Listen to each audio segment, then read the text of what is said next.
Labadiena. Labadiena, mėly moksleiviai, mėly gimnazistai. Iš ties be galo svarbu, kad mes galime pasikalbėti apie labai esminius mūsų gyvenimo klausimus. Ir mano pokalbis, kadangi jis bus susijęs su Lietuvos Respublikos konstitucija, jis įvardintas taip kaip ir truputį visiems suprantama kalba. Vertybės, kurios veža. Jūs matote už mano nugaros, matote vėliavas. Vėliavų prasmė žmogaus gyvenime yra labai didelė. Žmogus prisiekia vėliavai, būna ištikimas vėliavai, tarnauja vėliavos idealams, aukštai iškelia vėliavą, žūsta už tą vėliavą. Tai tūkstančių metų istorijoje įsitvirtinęs žmogaus pažiūrų ir vertybių ženklas. Jūs matote tas 7 vėliavas. Viena iš jų priklauso pasaulio Jungtinių tautų organizacijai, tai ta mėlynoji žydroji vėliava su Jungtinių tautų simboliu. Antroji vėliava yra vėliava politinės srovės, kurią aš atstovauju. Toliau yra ES vėliava, Lietuvos vėliava ir po to dar yra vėliavos 3, kurios atspindi mano pasaulėžiūrą, kuriai aš paskyriau savo studijas, savo mokymasi mokykloje, savo mokymasi universitetuose, savo mokymasi gyvenimo eigoje, daugelį diskusijų. Ir štai aš galiu džiaugtis, kad mes šiandien turime galimybę pakalbėti apie esminį mūsų dokumentą, apie Lietuvos Respublikos konstituciją, kuri būtent pagrįsta vertybėmis ir iš kurios išplaukia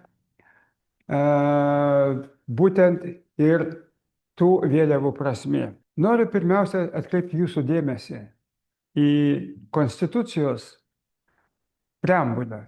1992 metai. Šią konstituciją mūsų Lietuvos Respublikos piliečiai patvirtino referendumu. Ir toj preambuliai parašyti žodžiai ne šiaip savo. Jie iš tiesų atspindi bendrasias, gilumines mūsų visų vertybės. Akivaizdu, kad pirmoji vertybė yra ta, kad mūsų istoriniai patirti Lietuvos valstybė sukurta ne pereitą šimtmetį, prieš daugelį amžių. Akivaizdu, kad mūsų valstybės politiniam gyvenime nekarta buvo pastangos sukurti dokumentus, kurie apimtų visą bendruomenę. Tai stengtasi daryti Lietuvos statutais, tai stengtasi daryti Lietuvos konstitucijomis. Akivaizdu, kad mums teko nekartą stoti ir ginti savo nepriklausomybę, laisvę, bet dar kas svarbiau. Akivaizdu, tai kasgi mus padaro bendruomenę. Bendruomenė, kuri pirma turi savo gimtąją kalbą, antra mokosi ir turi savo raštą ir šiuo atveju leidžia dabar jau visas knygas gražia lietuvių literatūrinė kalba, kurios prieš 100 metų tokios gražios nebuvo. Ir suprantama, kad turi išsaugojusi savo dvasią. Kada mes visi vieni su kitais kalbame, mes puikiai suprantame, kad mes esame Lietuvos vaikai.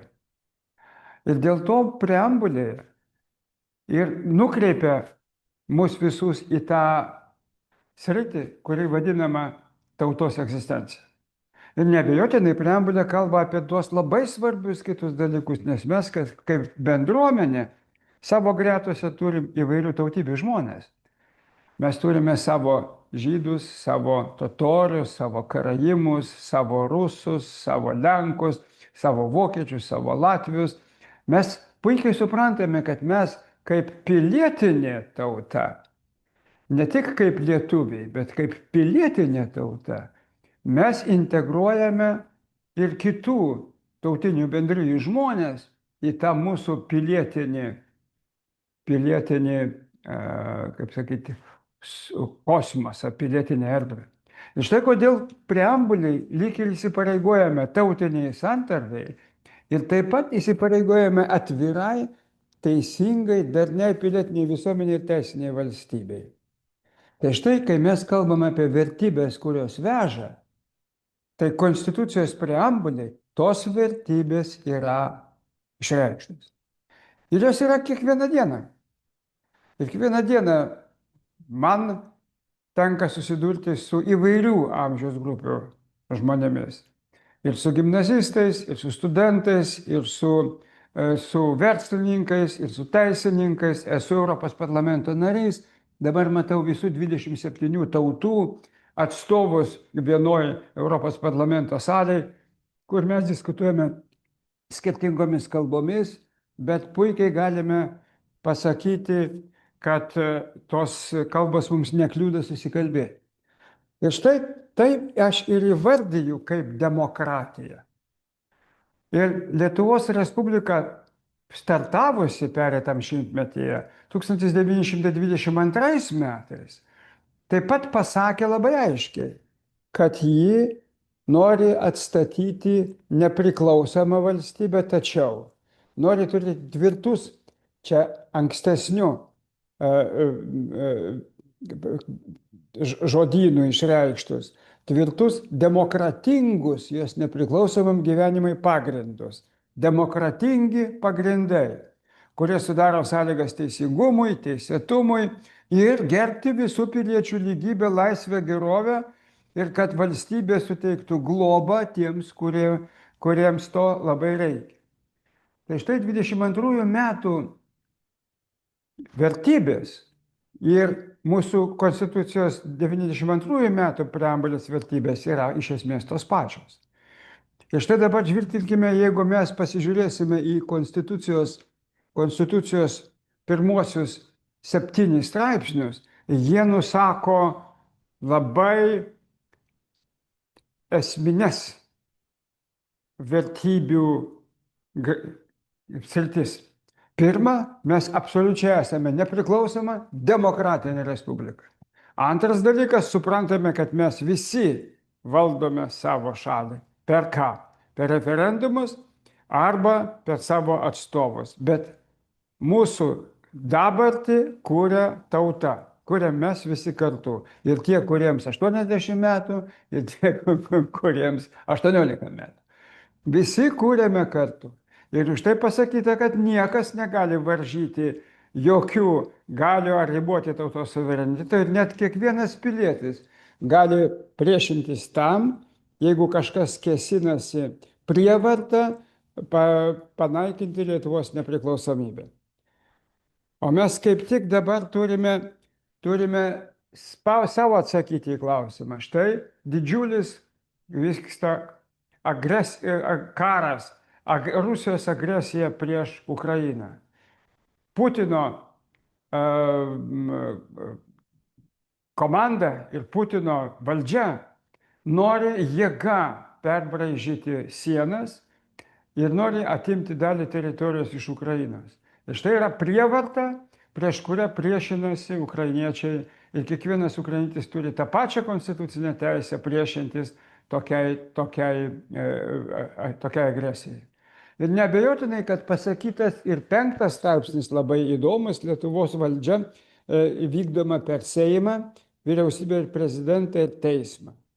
Ir neabejotinai dar kas labai svarbu, kad 6 straipsnėje pasakytas labai įdomus sakinys. Konstitucija yra vientisas ir tiesiogiai taikomas aktas. Vientisas, ką tai reiškia? Tai reiškia, kad Konstitucijos visi straipsniai vienas su kitu susiję. Ir negalima kiekvieno straipsnio aiškinti atskirai be jungties su kitais straipsniais.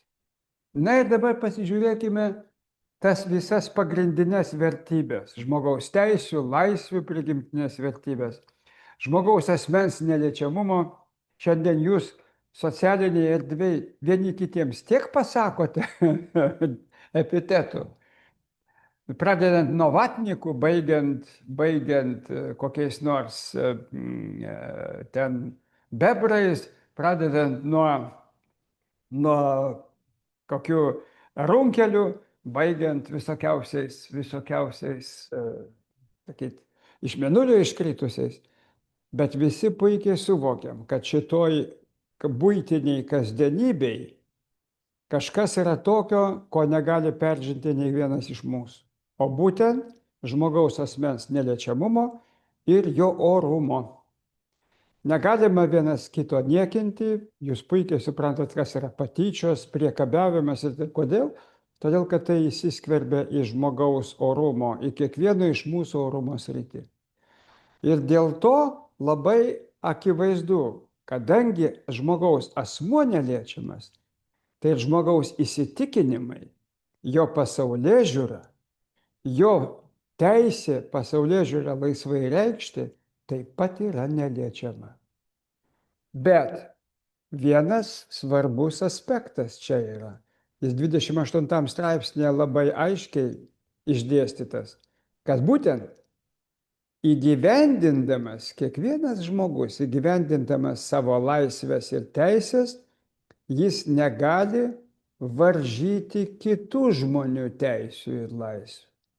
Tai jeigu jau žmogaus orumo esminga savybė yra jo neliečiamumas, tai atsiminkime visi, kai mes pradedam vieni kitus kaltinti, pravardžiuoti arba klijuoti etiketės, arba mėginti užčiaupti vieni kitiems, kaip sakyti, burnas, mes puikiai suprantam, kad mes susiduriam su konstitucinio reikalavimu, kad to daryti negalima, nes varžyti kitų žmonių teisų ir laisvių aš negaliu ir negaliu pasakyti, kad tik mano teisės ir laisvės yra teisingos. Ne. Teisės ir laisvės turi ribas. 28 straipsnis sako aiškiai, mano teisės ir laisvės yra ties ta riba, ties kuria prasideda kito žmogaus teisės ir laisvės. Taip sakant, du žmonės, turėdami savo laisvės ir teisės, turi sutarti, kad jos yra pamatinės, bet jos nesuteikia teisės vienam žmogui suvaržyti kito žmogaus laisvės. Todėl ir vadinasi, kad turi būti sutartis visuomeniai. Konstitucija ir yra tokia visuomenės sutartis. Ir puikiai matote, kad negalima drausti trukdyti piliečiams rinkti be ginklo iki taikius susirinkimus. Ir tik tai įstatymu galima nustatyti sąlygas ir tvarką, kur, kaip, kada galima protestuoti. Ir kodėl reikia gauti leidimą, jeigu yra nustatytas skaičius, didesnis skaičius, kada tu gali organizuoti mitingą, nes tai susiję ir su viešoje tvarka, ir su ko tik tai nori. Taip pat yra akivaizdu, kad šiandien mes labai dažnai girdime apie diskusijas apie šeimas ir netgi visuomenė keistai susiskirsto tie, kurie myli tradicinės šeimas ir tie, kurie myli netradicinės. Bet 38 straipsnis kalba labai aiškiai, kad šeima yra visuomenės ir valstybės pagrindas. O valstybė saugo ir globoja šeimą, motinystę, tėvystę ir vaikystę. Ir štai santuoka sudaroma vyro ir moters sutarimu, bet laisvų. Taip sakant, negali būti santuokos iš prievartos, arba santuokos iš išskaičiavimo, arba santuokos apgaulės būdu. O štai santuokų metu visą laiką klausiama, ar yra kas nors, kas gali paliudyti, kad šita santuoka daroma ne laisvų susitarimų, o iš išskaičiavimo, arba iš apsimetimo, arba nuslepiant. Štai tai yra svarbu teisiniai valstybei, o ne tai, kad santuoka sudaroma vyro ir moters sutarimu. Taip, santuoka yra vyro ir moters tarpusavio laisvės susitarimo aktas. Tačiau šeima apima daug platesnę savoką. Ir todėl valstybė saugo ne tradicinę šeimą, bet saugo ir globoja šeimą, nes žmonės, turėdami pilnas žmogaus teisės ir laisvės ir ginantys savo orumą, turi suprasti, kad žmonės priklauso įvairioms grupėms. Yra seksualinės mažumos, yra įvairių religinių įsitikinimų žmonės. Todėl valstybė, būdama visiškai neutrali ir visiškai suteikdama teisę kiekvienam susidaryti savo gyvenimo sąlygas, globoja visas šeimas. Ir globoja motinystę, tėvystę ir vaikystę, visiškai nesujungdama to su tradicinės šeimos savoka ir nesujungdama su to su religija. Nes Lietuvoje yra įvairių įsitikinimų žmonių. Lietuva yra pasaulietinė valstybė ir Lietuvoje yra aiškiai pasakyta 43 straipsnėje, cituoju, Lietuvoje nėra valstybinės religijos. Ir kai Seimo nariai kalba, kad jie gina krikščioniškas vertybes, atsakymas. Jeigu tu esi Seimo narys ir prisiekia ginti konstituciją ir įstatymus, tai tu puikiai supranti, kad tu turi atstovauti visus Lietuvos žmonės, nesvarbu, ar jis katalikas, protestantas, liuteronas, anglikonas, ar jisai pravoslavas, ar jisai sentikis, ar jis musulmonas, ar jis žydų religijos išpažinėjas. Tu gini civilinius Lietuvos Respublikos piliečius, nes Lietuvoje nėra valstybinės religijos. 43 straipsnėje parašyta vienareikšmiškai. Todėl ir šeima suprantama kaip civilinė santuoka, kaip civilinis junginys, visiškai pripažįstama ir bažnytinė santuoka, visiškai pripažįstamas tradicinės bažnyčios, visiškai pripažįstama religijų ir įsitikinimų laisvė. Ir visos bažnyčios veikia pagal savo kanonus ir organizacijas. Visos bažnyčios. Ir katalikų, ir pravoslavų, ir žydų, ir musulmonų, visos. Nes Lietuva yra pliuralistinė visuomenė. Tai štai kokia yra didžiulė prasmė 48 ir 43 straipsnio, kai mes taiga patenkame į keblius spąstus, imdami ginčytis vieni su kitais, ir net galvodami apie tai, kad yra net ir Seime frakcija, kuri atstovauja krikščioniškas Seimas. Tautos atstovybė atstovauja visas šeimas.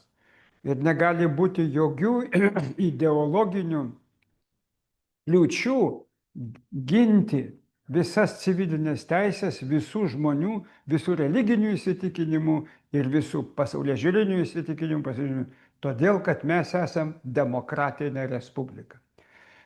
Ir suprantama, kad mūsų ūkinė veikla turi tarnauti žmonių geroviai, suprantama, kad mes suvokiam, kad ne tik kiekvienas individas, bet ir valstybė privalo rūpinti žmonių sveikata ir teikti pagalbą ir paslaugas žmogui susirgus.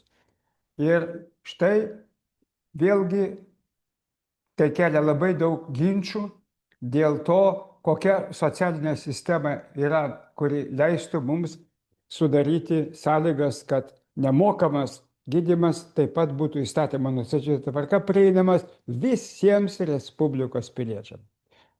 Taip pat Lietuvos Respublika kaip valstybė, įgyvendindama užsienio politiką, štai kuo vadovaujasi.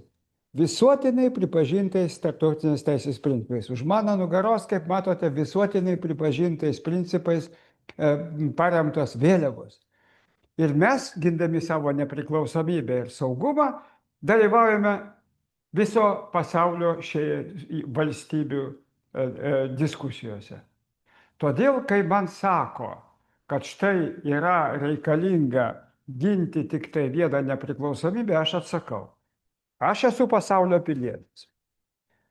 Ir aš atstovauju Lietuvą pasaulyje, bet aš puikiai suprantu, kad atstovaudamas Lietuvą pasaulyje, aš turiu puikiai suprasti tokią pačią nepriklausomybę ir kitų šalių, kurios irgi atstovauja savo interesus. Todėl, norint 194 šalims tarpusavėje sutarti, ko reikia?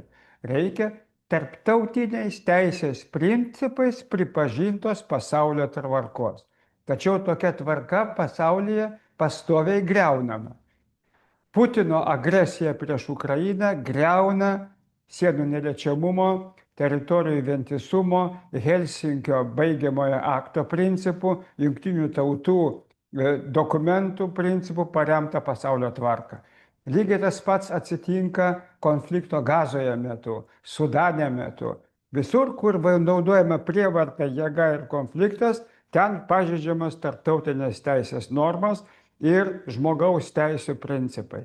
Ir štai jeigu aš esu kaip Lietuvos atstovas Europos parlamente, aš puikiai suprantu, kad aš turiu mąstyti pasauliniu mastu, bet veikti kaip Lietuvos atstovas yra tokia graži išraiška, kad tavo veiksmai turi būti tokie, kad ir kitų tautų žmonės imtų pavyzdį, kad tai gali būti tarpusavio tautų sugyvenimo pagrindas. Ir štai Lietuvoje karo propaganda taip pat yra draudžiama, kaip matote, bet mes šiandien labai daug kartų susidūrėme su tuo, kuo skiriasi informacija apie karą nuo karo propagandos. Kadangi mes esame ES valstybė, noriu atkreipti dėmesį, kad ir Lisabono sutarty yra iš esmės tos pačios vertybės, kurios veža. Tai prigimtinės žmogaus teisės, laisvė, demokratija, lygybė ir teisinė valstybė.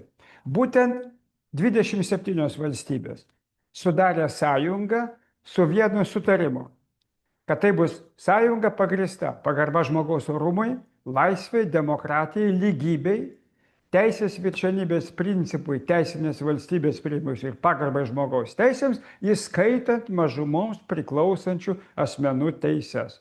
Šios vertybės yra bendros valstybėms narėms, gyvenančioms visuomeniai, kurioje vyrauja pluralizmas, nediskriminavimas, tolerancija, teisingumas, solidarumas bei moterų ir vyrų lygybė. Štai tos vertybės Lisabono sutartį viens prie vieno atitinka Lietuvos konstitucijos vertybės. Bet mes šiandien turime visą seriją konfliktų visuomeniai. Tai štai tarp tradicinių šeimos atstovų ir kitų šeimų nesutariam. Negalim suvokti, kad tokio konflikto iš vis būti negali, jeigu mes visi pripažįstam žmogaus orumą ir įsitikinimų, pasaulėžiūrų ir religijų laisvę. Jeigu nori būti tradicinės šeimos, prašau, atstovų būk. Jeigu nori turėti kitokią šeimą, prašau. Kam reikalinga ta savoka tradicinė, išvis nesuprantama. Toliau yra konfliktai tarp tų, kurie mano, kad galima net nepaisyti mūsų valstybinės kalbos įstatymo reikalavimo. Ir ypatingai, kad jis turi būti tik tai 19-20 amžiaus raidoje lotyniškom raidėm alfabeto patvirtintas. Ir tų, kurie mano, kad jų pavardės rašymas, taip kaip atitinka jo tautybė ir jo privatumo teisė, turi būti išsaugotos. Iš tiesų taip, nėra jokio konflikto, yra tikrai ideologiniai susipriešinimai.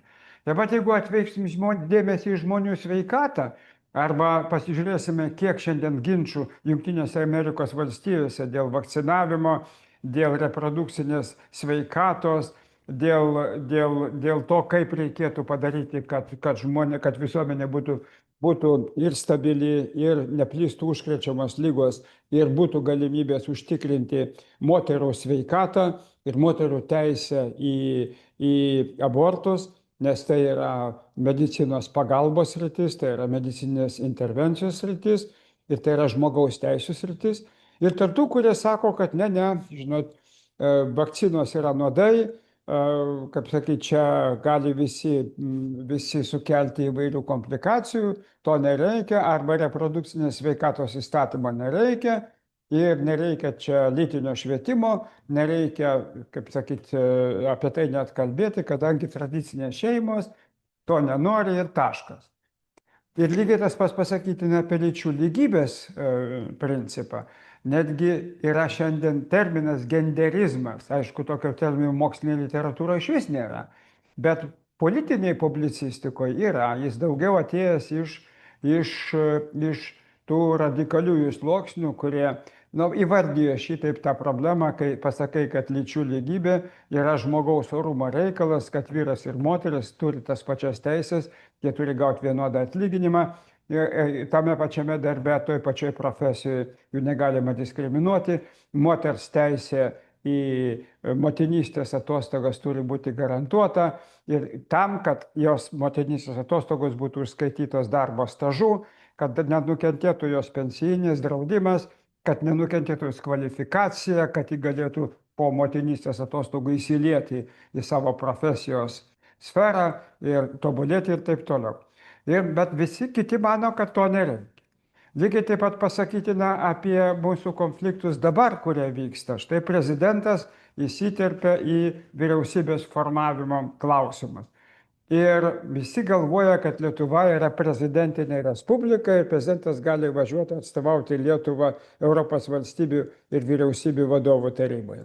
Tačiau Lietuvos konstitucijoje labai aiškiai pasakyta, kad valstybės galias konstitucija riboja, o Europos Sąjungoje mes dalyvaujame tik dėl to, kad mes suteikiam Europos Sąjungos valstybių institucijoms, deleguojam savo institucijų kompetencijas.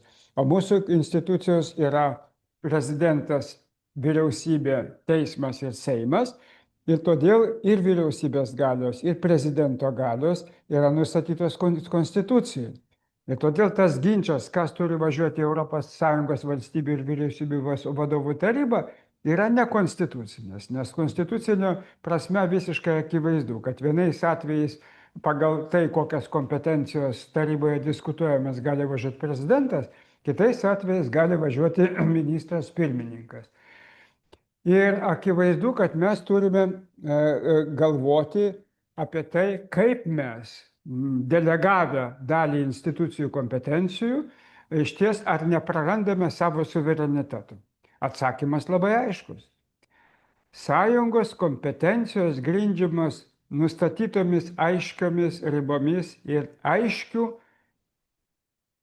teisių suteikimo principu. Valstybė narė, įstodama Europos Sąjungą, suteikia jai tiek teisių, kiek pati nusprendžia pagal subsidiarumo ir proporcingumo principus.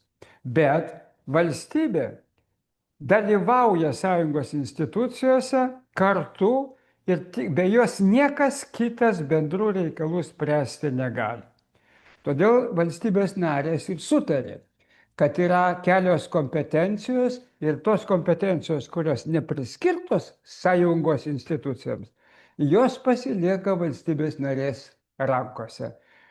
Ir žinoma, sąjunga, kaip matote, turi tik išskirtinės kompetencijas muitų sąjungai, vidaus rinkos veikimo taisyklėse, pinigų politikoje, biologinių jūrų išteklių, bendros prekybos politikoje. Vat ir viskas, kas sprendžiama Europos komisijoje kaip išimtinės kompetencijos. Visa kita sprendžiama kartu visų 27 šalių narių vyriausybių ir valstybių vadovų ir visų ministrų tarybose. Ir štai išvardintos tos vadinamos dalymosi kompetencijos, kurios apima daugelis sričių. Yra dar ir papildomos kompetencijos. Taigi būtent dėl to mes galime pasakyti aiškiai, kad Lietuvos Respublikos suverenitetas ES institucijoms nedeleguojamas. Lietuvoje deleguojama tik institucijų kompetencija. Tai kitaip sakant, vyriausybės kompetencija, prezidento kompetencija, teismo kompetencija ir Seimo kompetencija. Bet tos kompetencijos pas mus yra įrašytos konstitucijoje. Ir visiškai akivaizdu, kad nei viena mūsų institucija, nei vyriausybė, nei prezidentas negali viena kitai perleisti tų išimtinių kompetencijų, kurios nustatytos konkrečiai atskiruose konstitucijos straipsniuose tiek vyriausybei, tiek prezidentui. Lietuvos prezidentas negali formuoti biudžeto, jis negali įsiterpti į vyriausybės veiksmus ir vyriausybės darbą, jis negali tvirtinti energetikos sutarčių ar dar ko nors, kadangi tai nėra jo kompetencija. Jis atsakingas už užsienio politiką ir už ginkluotąsias pajėgas. Tai dvi sritis, kuriuose jis turi vykdomąją kompetenciją. Tuo tarpu visose kitose srityse tik Respublikos vyriausybė turi savo išimtinę kompetenciją. Kaip ir Seimas turi savo išimtinę kompetenciją, kurios niekas kitas, nei prezidentas, nei vyriausybė suvaržyti negali. Štai kodėl, kalbant apie mūsų demokratinę parlamentinę respubliką, Konstitucinis teismas pasisakė, kad Lietuva yra demokratinė parlamentinė respublika su kai kuriais pusiau prezidentiniai respublikai būdingais bruožais, ypatumais. Tai va ta prasme mes galim pasakyti, kad mūsų vertybės, kurios veža, išplaukia iš pagrindinių kiekvieno mūsų žmogaus teisių, laisvių, pareigų, atsakomybių. Ir tokių vertybių pagrindų mes, aišku, harmonizavome tiek Lietuvos konstituciją, tiek Lisabono sutartį. Ir todėl šiandien, kalbant apie vertybės, reikia būtinai prisiminti, kad tikrai jos veža. Ačiū labai.